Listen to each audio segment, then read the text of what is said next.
And welcome to all of you to the Manila Cathedral, especially those who are first-timers. Anyone here who came to the cathedral for the first time? Taas ang kamay. Okay, so yung mga first-timer, kinakailangang humalik sa floor, ha? Okay. And also, I would like to welcome to this celebration those who are following us online, whether they are at their homes or at the working places or even traveling. So we thank the Lord for gathering us once more into this Eucharistic celebration. And in this Mass, after my homily, there will be the installation of new lectors. They are here in front. They are given the mission to proclaim the word. Mga tagabasa, tagapagpahayag ng salita ng Diyos. Let us pray for them. Let us pray that they may have the physical strength and the fearlessness, the fearlessness, especially when they're serving at my Mass. Kasi alam ko, pag ang mga lector na-assign sa akin, kinakabahan. Okay, so let's pray for their courage. My dear brothers and sisters, there is a Cherokee Indian story about a grandfather and his grandson. One time, the grandfather said to his grandson, "You know, there is in me and there is in you two wolves." Two wolves. Asong gubat o asong lobo, no? So mga hayop. Sabi niya, one represents the evil one, the evil wolf. He represents envy, jealousy, maliciousness, and everything that is evil. And the other one is the good wolf, representing goodness, kindness, love, compassion, mercy.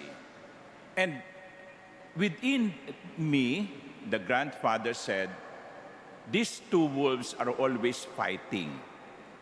Sabi niya, itong dalawang lobong ito, mga hayop na ito, ay laging nag-aaway. And the grandson asked the grandfather, who will win? Between the two, who will win? I will not give you the answer yet. No? Later na lang. Bitin.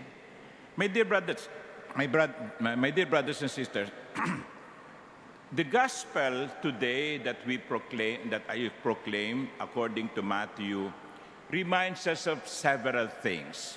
Number one, the gospel reminds us there is evil and goodness in the world. There is evil and goodness in the world. And not only that, in ourselves, there is evil, there is goodness. Sa ating mga kalooban, mayroong kabutihan. May mga katangian ng mabuting asal, pag-ibig, awa, pagpapatawad. Pero sa loob din natin ay nandoon ang galit, inggit, at marami pang iba. Let us accept that. If we think that everything in this world is good, we may be mistaken. But also, if we think that everything in this world is evil, we are wrong. Because in this world and in us, there is both evil and goodness. The second reminder of this gospel is God is patient. God is patient. In the parable, the householder was told, saan nanggaling yung tumubong damo? Ang itinanim natin ay mabuting binhi. Bakit may sumulpot na masamang damo? Kung gusto po ninyo, bubunutin na po namin yung mga masasamang damo. Pero sabi nung may-ari, no, Maghintay tayo, hayaan natin. Kasi pag binunot nyo sila, madadamay ang mabubuting binhi. Let's wait for the harvest time. And that is the picture of God. That is the picture of our God. He is patient with us. Imagine, kung sa bawat pagkakasala natin, tayo ay pinapatay ng Diyos, ay wala na pong matitira. Unang-una na po ang pare. Pero dahil sa kabutihan ng Diyos, dahil sa pagpapasensya ng Diyos, hindi niya tayo agad pinapatay. Hindi niya tayo agad pinarurusahan. Hindi niya tayo pinuputol.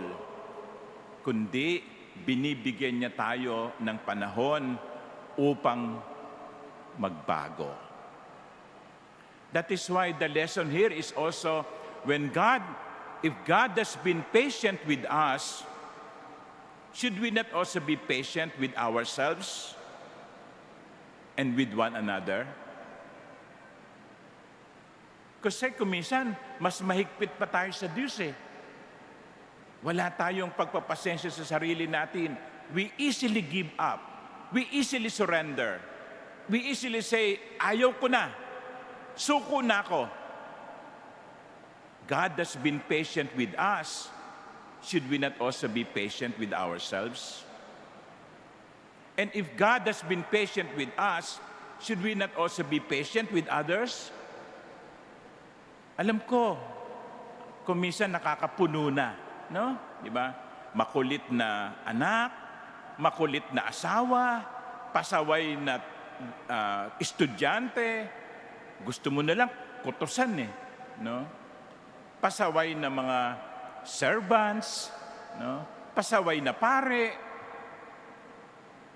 Pero pwede bang dagdagan natin ang ating pagpapasensya?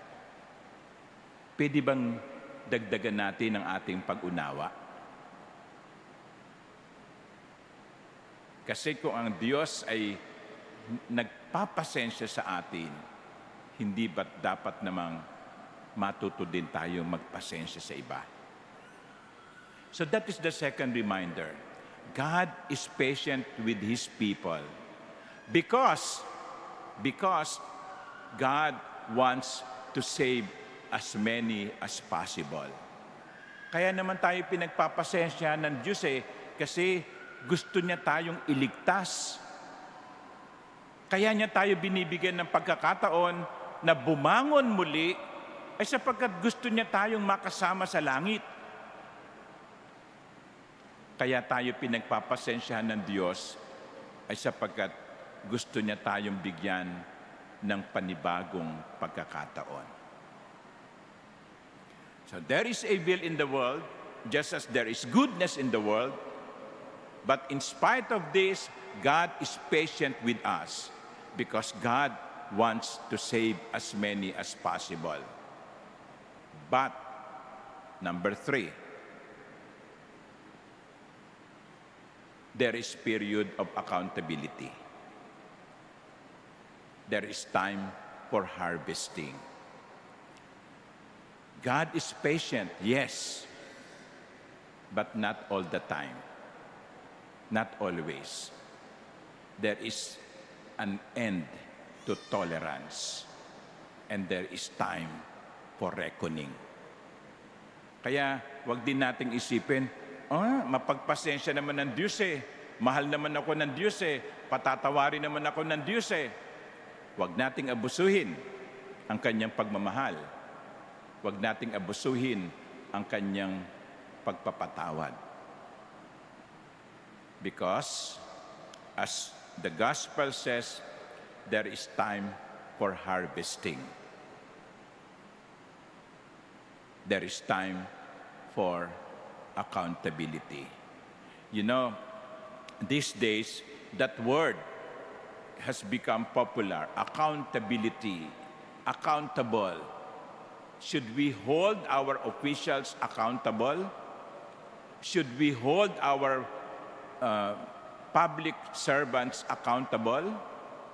Or should we just always tolerate the evil that they do? Hindi. There must come a time when we should say, tama na, sobra na, panagutin na. May katapusan din ang pagpapasensya. Kahit ang Diyos, meron ding itinakdang oras para sa paniningil. And so, my dear brothers and sisters, in this Eucharist, let us pray for that grace that we too may be like patient as God. But let us also pray that we too may not always tolerate what is evil.